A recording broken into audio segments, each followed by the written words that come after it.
White Fang by Jack London. ഏകദേശം 3-4 മാസത്തെ യാത്രകൾക്ക് ശേഷം ഗ്രേ പീപ്പറും സംഘവും തിരിച്ച് പഴയ ക്യാമ്പിലെത്തി.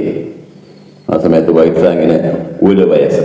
പക്ഷേ അവനേക്കാൾ പ്രായം കൂടിയ അല്ലെങ്കിൽ ഒപ്പത്തിനൊപ്പമുള്ള മറ്റ് നായ്ക്കുട്ടികളെ അപേക്ഷിച്ച് നോക്കുമ്പോൾ അവൻ്റെ ശരീര വലിപ്പം വളരെ കൂടിയിരുന്നു. ആ സമയം കൊണ്ട് കൃത്യമായിട്ട് പറഞ്ഞാൽ അവനേക്കാൾ 3 മാസത്തോളം പ്രായം കൂടുതലുള്ള ലിപ്പിൻ്റെ ഒപ്പം അവനും വളർന്നിരിക്കുന്നു എന്ന് മാത്രമല്ല, ആ സമയമാകുമ്പോഴേക്കും അവന് കുട്ടിക്കാലത്തുള്ള എല്ലാ ഭീകര പ്രശ്നങ്ങളും തീർന്നിരിക്കുന്നു.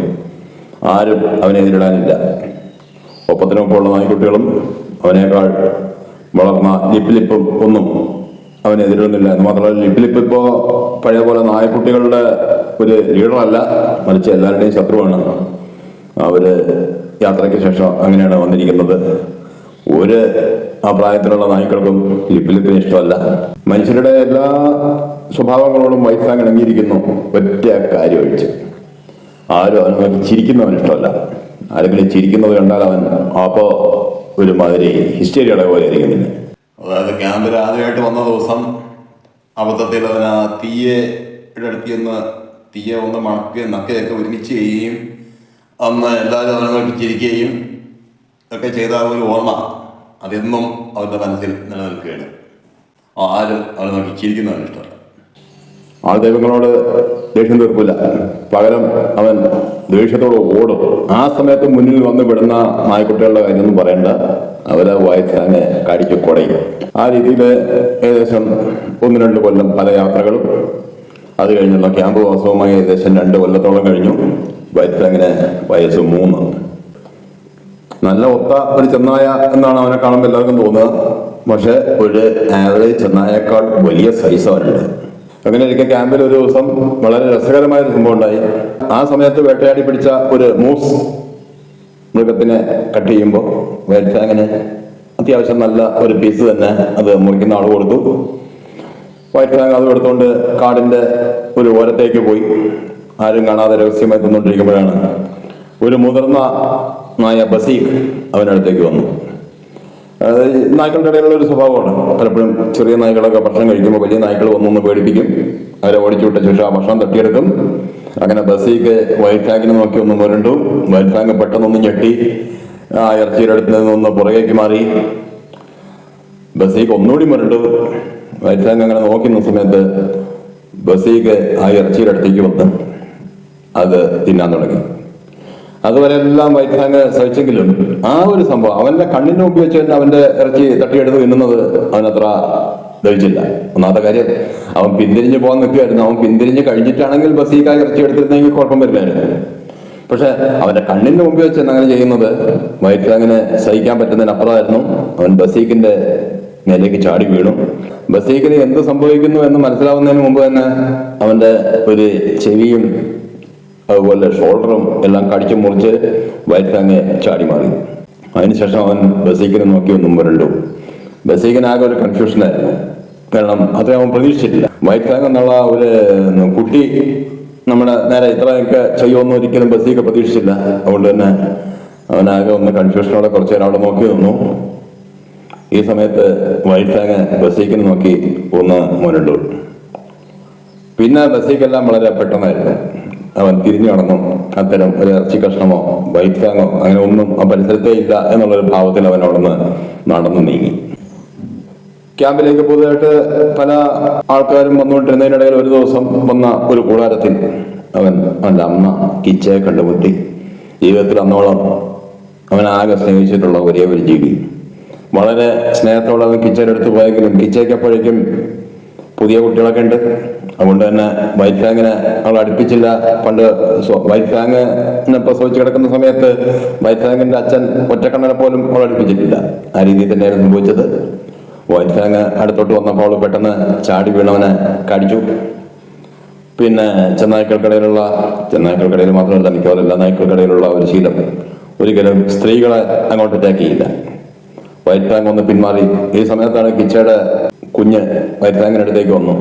അവന്റെ അർദ്ധ സഹോദരൻ. മാതാവ് ഒന്ന് തന്നെ, പിതാക്കൾ മാത്രമേ വ്യത്യാസമുള്ളൂ. വൈറ്റ് ഫാങ് ആ കുഞ്ഞിനെ ഒന്നിങ്ങനെ സ്നേഹത്തോടെ മണത്ത് നോക്കുന്ന സമയത്ത് കിച്ച വീണ്ടും ചാടി വീണു. അവനെ കടിച്ചു കുറഞ്ഞു.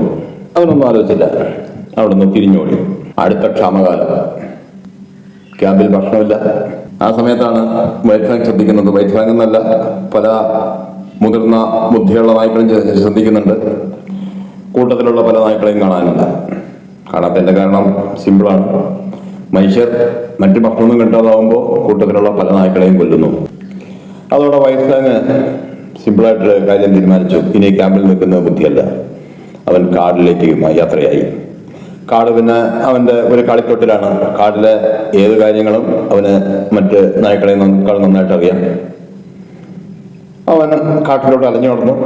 പല ചെറിയ ജീവികളെയും, ക്ഷാമകാലമാണ്, വലിയ ജീവികളൊന്നും കിട്ടാനില്ല, അണ്ണാനും അതുപോലെ എലിയും പോലെയുള്ള ചെറിയ ജീവികളെ വരെ വൈറ്റ് ഫാങ് പിടിച്ച് തിന്നാൻ തുടങ്ങി. അവനോടൊപ്പം തന്നെ മറ്റ് ചില നായ്ക്കളും കാട്ടിലേക്ക് വന്നിരുന്നു. പക്ഷേ അവർക്കും വൈറ്റ് ഫാങ്ങും തമ്മിലുള്ളൊരു വ്യത്യാസം, അവർക്ക് കാടെന്താണെന്നറിയില്ല. അവരെല്ലാം അധികം വേഗം തന്നെ ചെന്നായ്ക്കൂട്ടങ്ങൾ ആക്രമിച്ച് കൊന്ന് തിന്നു.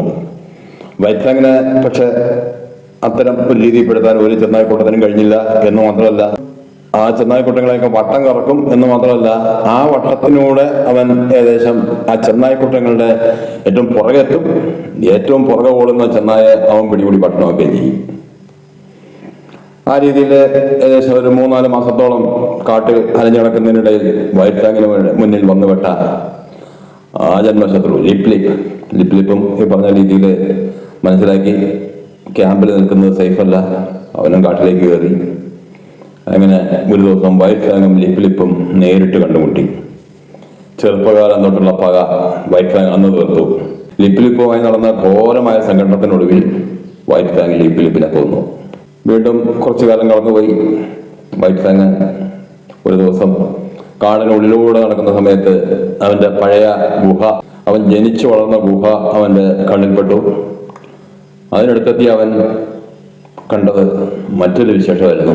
അവിടെ അവന്റെ അമ്മ കിച്ചൻ. അവൾക്ക് മറ്റു കുട്ടികളൊക്കെ ഉണ്ട് ആ സമയത്ത്.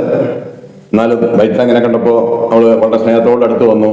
പക്ഷെ മുൻ അനുഭവം ഓർമ്മയുള്ള വൈറ്റ് ഫാങ് അവിടെ അങ്ങനെ മൈൻഡ് ചെയ്തില്ല. മാത്രമല്ല, ഇന്ന് അങ്ങനെ അമ്മയുടെ ആവശ്യം അവനില്ല. അമ്മയെ ആവശ്യമുള്ളപ്പോൾ അവന് നഷ്ടപ്പെട്ടു. ഇന്ന് അമ്മയേക്കാൾ അവൻ വളർന്നിരിക്കുന്നു.